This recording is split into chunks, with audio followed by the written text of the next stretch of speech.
એક ગુલાબનો છોડ હતો અને આ છોડના મૂળિયાની અંદર એક પથ્થરો પડ્યો હતો.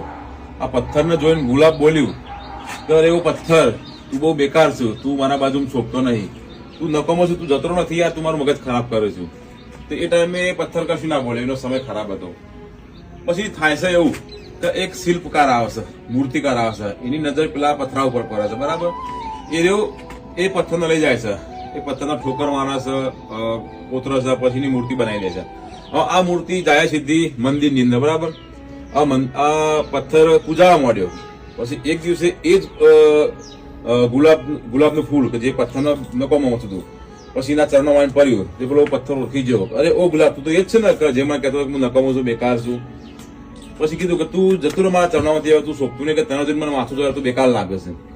એટલે ઓના પરથી હું તમને કહેવા શું માંગુ છું કે સમય દરેક નો આવે. કદી આપણા સારા સમય કદી ઘમંડ ના કરવો, બરાબર.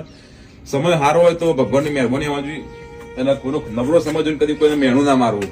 કારણ કે જયારે સમય પાડે ને, તમે સમય જયારે પારવા બેસે ને, એ તમારા પગ નથી જમીન નહીં રહે, બરાબર. કારણ કે સમય ક્યારે એક જેવો નહીં રહેતો. તમારો આજે સારો સમય તો ભગવાનની મહેરબાની માનો, સારો ખરાબ સમય નહીં કદી કોઈનો રહ્યો અંદર રહેવાનો, બરાબર. બાકી તમે તો સમજદાર જ છો, હું તમને કહેવા માંગુ છું.